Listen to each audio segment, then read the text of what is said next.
Sekembalinya dari Pulau Pam, kapal berhenti di Arevi. Sembari menunggu penumpang untuk menyeberang ke Sorong, kami memanfaatkan waktu untuk menyambangi air terjun Waringkabon. Matahari yang membakar bumi di Sabtu siang itu tak menyurutkan semangat kami untuk bergegas meninggalkan kapal. Rombongan kecil yang terdiri dari beberapa kru kapal, keluarga dan teman dekat, satu persatu naik ke atas motor laut yang akan membawa kami ke tempat tujuan. Beberapa menit kemudian, motor laut mulai menjauh dari kapal, melaju di antara permukaan laut. Perjalanan ini tak memerlukan banyak waktu. Dari tempat labuh kapal, hanya perlu 45 menit untuk tiba di daratan, di tempat di mana menjadi titik akses masuk ke air terjun Waringkabon. Alam senantiasa menjadi tempat manusia meleburkan segala penat. Ketika pikiran menjadi rumit tersebab dihantam beban hidup, tempat paling nyaman untuk menenangkan hati adalah menyerahkan diri dalam pelukan alam raya. Namun, kadangkala manusia tak peduli terhadap kelestarian alam itu sendiri.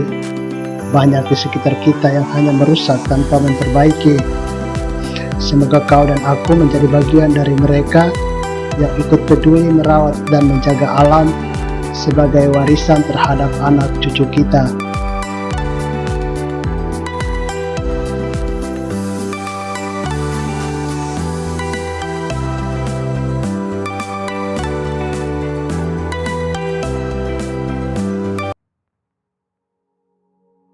Di tempat ini sengaja dibangun jalan yang terbuat dari papan untuk memudahkan pengunjung memasuki area air terjun. Memiliki panjang lebih dari 1 km. Di sisi kiri dan kanan ditumbuhi pohon-pohon bakau yang tinggi menjulang. Tampak masih belum banyak tersentuh aktivitas manusia. Tentu saja kita berharap tak ada tangan-tangan jahil yang datang ke sini, atau para penebang liar yang dibekingi pejabat kebal hukum. Mudah-mudahan tidak ya. Rombongan kecil kami terus melangkah di antara rimbunnya hutan. Sesekali suara burung terdengar di ketinggian, bersahutan di antara dahan-dahan pohon, seolah mengucapkan selamat datang di wilayah mereka. Rimbunnya pohon dan sejuknya udara di tempat ini melindungi sekaligus memberi kesempatan kepada paru-paru kami untuk mengonsumsi udara bersih. Paling tidak, kualitas udara jauh berbeda dengan udara di kota yang penuh polusi. Salah satu fungsi hutan yaitu sebagai penyedia oksigen bagi kelangsungan hidup manusia.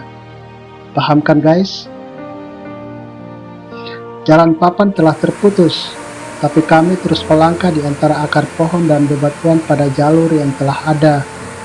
Tak begitu lama, akhirnya kami tiba di air terjun pertama, yaitu air terjun Waringkabon 1. Coba tengok, keren kan? Sekali lagi, alam dapat menjadi sahabat manusia jika diperlakukan dengan baik.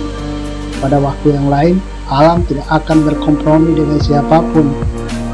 Dapat saja menjadi pembunuh massal. Yuk, mari kita jaga hutan, laut, dan lingkungan kita dengan baik. Mengingat tujuan kami adalah air terjun Waringkabon 2, maka hanya beristirahat sejenak di Waringkabon 1. Kemudian perjalanan kembali dilanjutkan. Kali ini jalur yang dilalui semakin sulit. Kalau kurang hati-hati, bisa saja tubuh terpental ke jurang di sisi jalan.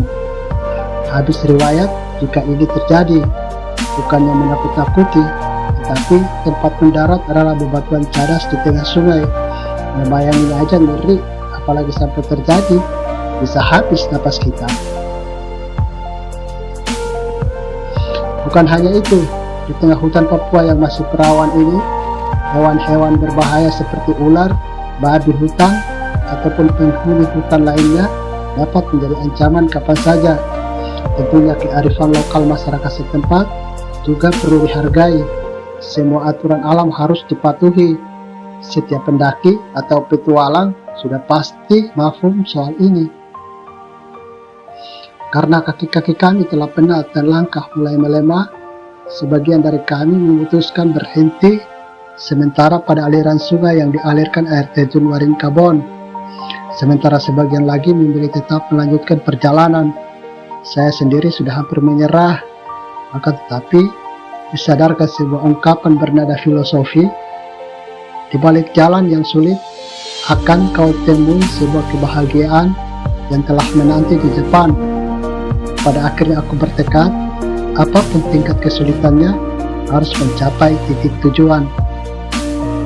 Setelah melepas lelah, semangat kembali pulih untuk menaklukkan tantangan yang ada.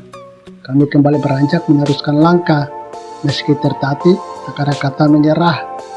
Jalur yang kian sulit tak lagi mampu menjadi penghalang. Dari berjalan perlahan, lalu merangkak, dan kemudian naik turun bebatuan yang licin. Berhenti sejenak menarik napas, kemudian bergerak lagi.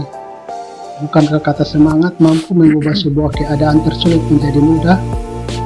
Aku sangat percaya itu. Dan itu pula yang kami lakukan saat ini. Semangat, semangat, dan semangat. Jatuh, bangkit lagi. Jatuh lagi, bangkit lagi. Begitu seterusnya. Dan pada akhirnya, alhamdulillah, subhanallah, betapa agung karya sang pencipta. Ketakjuban dan kekaguman terpatri di hati ketika menatap eloknya ribuan ton air yang jatuh dari ketinggian yang kini terpampang di depan mata. Waringkabon, kami datang. Betapa kecil kita sebagai manusia di atas bumi ini. Semesta memberi pelajaran untuk tak perlu sombong atas apa-apa yang dimiliki. Langit memilih diam meski berada di tempat tertinggi. Bumi memilih ikhlas meski diinjak triliunan kaki manusia. Dan air terjun ini, ya air terjun Waringkabon, meski dipuja mereka yang datang, tak sedikit pun mempertontonkan keangkuhannya. Begitulah alam semesta tercipta untuk kita belajar menjadi lebih bijaksana.